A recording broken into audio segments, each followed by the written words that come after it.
Hi സുഹൃത്തുക്കളെ, കണ്ണൻസ് വേൾഡിൻ്റെ പുതിയൊരു വീഡിയോയിലേക്ക് സ്വാഗതം. ഇന്ന് ഞാൻ നിങ്ങളെ പരിചയപ്പെടുത്തുന്ന ഗ്രാഫ്റ്റിങ്ങുകളെക്കുറിച്ചാണ്. ഇതിപ്പോൾ നിങ്ങൾ കാണുന്നത് ഒരു കായ്ക്കാത്ത മാവിൽ കായ്ക്കുന്ന മാവിൻ്റെ കമ്പുകൾ നമ്മൾ വെച്ച് പിടിപ്പിച്ചെടുത്തിരിക്കുന്നതാണ്. നമ്മൾ ഈ വെച്ചിരിക്കുന്ന കമ്പിന് സയോൺ എന്നാണ് പറയുന്നത്. അപ്പോൾ കായ്ക്കാത്ത മാവിൽ നമ്മൾ കായ്ക്കുന്ന മാവിൻ്റെ കമ്പുകൾ ഇത് രീതിയിൽ വെച്ച് പിടിപ്പിക്കുമ്പോൾ നമുക്ക് അതിൽ നിന്ന് കായ്ഫലം കിട്ടും. അതുപോലെ തന്നെ നമുക്ക് ഒരു മാവിൽ നിന്ന് വ്യത്യസ്തമായ രീതിയിലുള്ള മാങ്ങകൾ കിട്ടണം. അതിൻ്റെ ആവശ്യകത എന്താണെന്ന് വെച്ചാൽ, നിങ്ങളുടെ വീട്ടിലൊരു മാവുണ്ട്, പക്ഷേ നിങ്ങൾക്ക് വേറെ രീതിയിലുള്ള കുറച്ച് മാങ്ങകളും കൂടെ വേണമെന്നുണ്ട്. എന്നാൽ മറ്റൊരു മാവ് വെക്കാൻ ഇടയില്ലെങ്കിൽ നിങ്ങൾക്ക് ഈ രീതി പരീക്ഷിക്കാം. നിങ്ങളുടെ വീട്ടിലെ മാവിൻ്റെ ചെറിയ ശിഖരങ്ങളിൽ കായ്ക്കുന്ന മാവിൻ്റെ അല്ല നല്ല ഇനത്തിൽപ്പെട്ട മാവിൻ്റെ കമ്പുകൾ കൊണ്ടുവന്ന് ഈ രീതിയിൽ ഗ്രാഫ്റ്റ് ചെയ്യുകയാണെങ്കിൽ 1 അല്ലെങ്കിൽ 2 വർഷമാകുമ്പോൾ ആ കമ്പുകളും കായ്ച്ചു തുടങ്ങും. അപ്പോൾ നിങ്ങൾക്ക് ഒരു മാവിൽ നിന്ന് തന്നെ വ്യത്യസ്ത രീതിയിലുള്ള മാങ്ങകൾ കിട്ടും. അതാണ് ഈ ഗ്രാഫ്റ്റിങ്ങിൻ്റെ ഗുണം.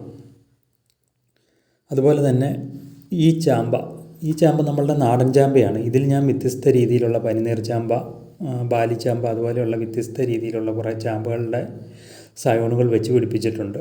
ഏകദേശം 3 ആഴ്ചയോളമായി എല്ലാം തന്നെ കിളിർത്തിട്ടുണ്ട്. ഇതിൻ്റെയും ഗുണം എന്താണെന്ന് വെച്ച് കഴിഞ്ഞാൽ, നമുക്ക് സ്ഥലപരിമിതിയുണ്ട്. അപ്പോൾ നമുക്ക് ഓരോ ചാമ്പ വെച്ച് പിടിപ്പിക്കാൻ പറ്റില്ല. അപ്പോൾ നമ്മൾ ഈ ഒരു ചാമ്പയെ തന്നെ മറ്റുള്ള ചാമ്പയുടെ കമ്പുകളൊക്കെ വെച്ച് പിടിപ്പിക്കുമ്പോൾ നമുക്ക് ആ ഫലം കിട്ടി തുടങ്ങുമ്പോൾ പല രീതിയിലുള്ള ഫലം ഒരു മരത്തിൽ നിന്ന് തന്നെ കിട്ടും. അതാണ് ഇതിൻ്റെ ഗുണം.